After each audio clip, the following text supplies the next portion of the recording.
Imagine this, a place so isolated, so far from the world, that it's hard to believe it exists. A small island, barely noticeable on the map, surrounded by vast, endless ocean. Now imagine that this tiny speck of land was once one of the richest nations in the world. Not just wealthy, but so prosperous that its people lived a lifestyle few could even dream of. But this story isn't about a utopia. It's about a tragic tale of excess, short-sightedness, and a fatal mistake. A nation that once had it all, only to watch it crumble away. Welcome to Nauru, the island that destroyed itself. Let's begin by introducing the protagonist, Nauru, a name that might sound unfamiliar to most, but behind its obscurity lies a gripping story of rise and fall. Nauru is a tiny island nation located in the heart of the Pacific Ocean, just 21 square kilometers in size, smaller than many cities in the world. And yet, this island once held the key to incredible wealth. Nauru is one of the most remote places on Earth, sitting 2,000 kilometers northeast of Australia. It's the kind of place you might overlook on a map, surrounded by nothing but the endless blue of the ocean. For centuries, Nauru was a peaceful, forgotten island. Its indigenous people lived simple lives, subsisting off the land and sea. But everything changed when a valuable resource was discovered beneath its surface. The story of Nauru's rise to unimaginable wealth begins in the late 1800s. The island was first discovered by Europeans, who quickly realized that it sat upon an incredible treasure: phosphate. This mineral, which is essential for fertilizers, became the cornerstone of Nauru's economy. Phosphate is so rich and plentiful in Nauru that the island seemed to be sitting on a gold mine.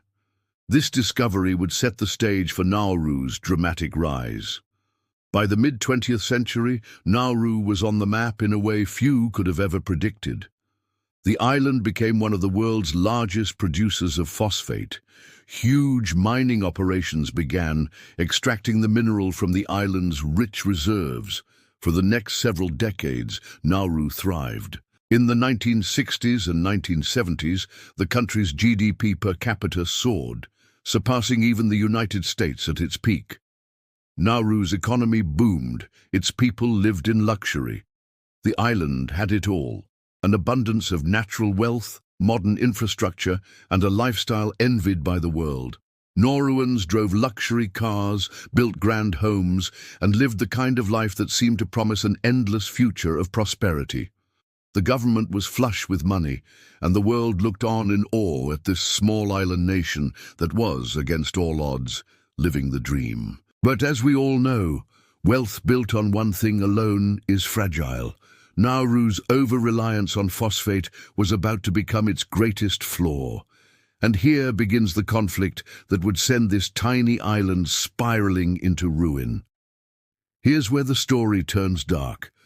The fatal flaw in Nauru's plan was that they did not prepare for the future.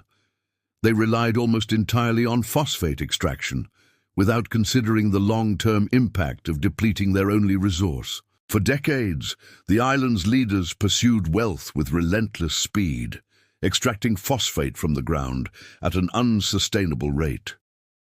The island's once lush landscapes began to change. The soil, stripped of its minerals, became barren. But Nauru's leaders didn't think twice. Phosphate was flowing in, and the wealth kept coming.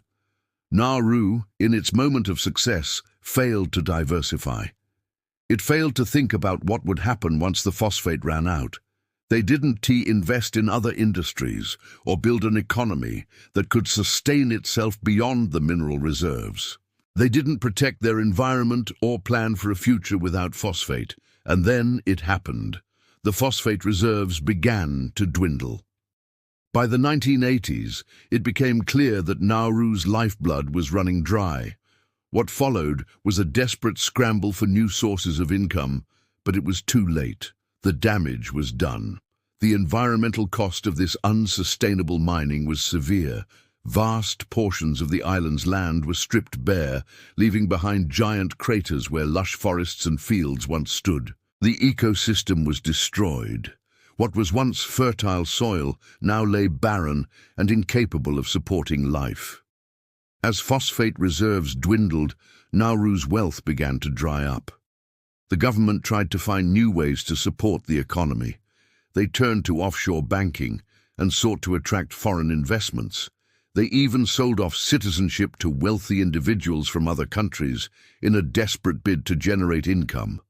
But none of these solutions could replace the massive wealth that had been built from phosphate. Nauru had put all its eggs in one basket, and when that basket broke, the country had nothing left. The economy collapsed. Once a shining example of prosperity, Nauru was now facing crippling debt, unemployment, and widespread poverty. The government's attempts to turn the situation around failed, and the people of Nauru watched as their once thriving nation became a shadow of its former self. Luxury cars were replaced by rusting vehicles. Mansions were abandoned. The island's beautiful infrastructure began to crumble. The people, who had once lived in abundance, now found themselves struggling to survive.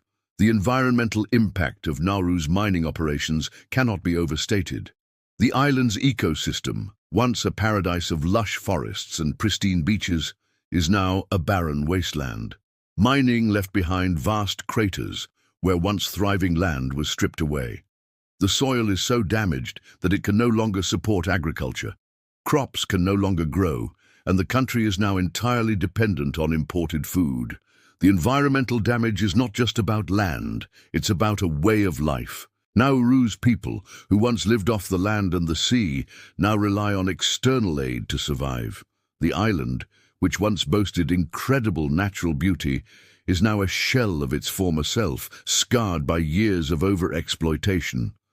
The collapse of Nauru's economy had profound social consequences. With no resources left, the country became dependent on foreign aid. The once thriving island now relies heavily on Australia and other nations for support. But despite the aid, life for many Nauruans is a struggle. Poverty is widespread, and the country has one of the highest rates of unemployment in the world. The health of the population is also in crisis. Nauru has one of the highest rates of obesity and diabetes globally. The sudden shift from wealth to poverty, coupled with poor nutrition, has led to widespread health issues. People who once lived in comfort now struggle with illness, poverty, and a lack of opportunity.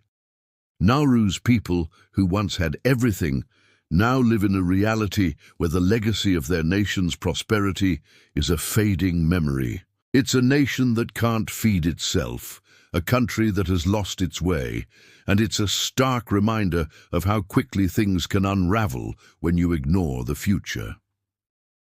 Nauru's story is not just a cautionary tale about a small island nation. It is a global warning about the dangers of over-exploitation and short-sightedness. Nauru's leaders failed to think beyond the present moment, and now the country is paying the price. It's a reminder that no nation, no company, and no individual is immune from the consequences of unsustainable practices. Nauru's downfall was not a single event. It was the result of years of bad decisions, poor planning, and a disregard for the long-term impact of their actions. The story of Nauru should serve as a warning to the world. We cannot afford to exploit our resources without thinking about the future. If we do, we risk facing the same fate as Nauru, destroyed by our own greed and short-sightedness. So, what is the legacy of Nauru? It's a story of wealth, greed, and loss. It's the story of a country that had everything, but lost it all due to a failure to think ahead. It's a haunting reminder that the choices we make today have consequences tomorrow. Nauru's future remains uncertain.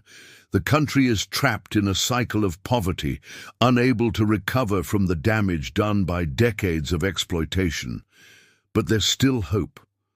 There's still a chance for Nauru to rebuild, to diversify its economy, and to find a way to survive in a world that has changed. But it will take time, and it will take a commitment to sustainability and careful planning. As we watch the world grapple with its own environmental and economic challenges, the story of Nauru should remind us that we are responsible for the world we leave behind. The mistakes of the past can be learned from, but only if we choose to listen.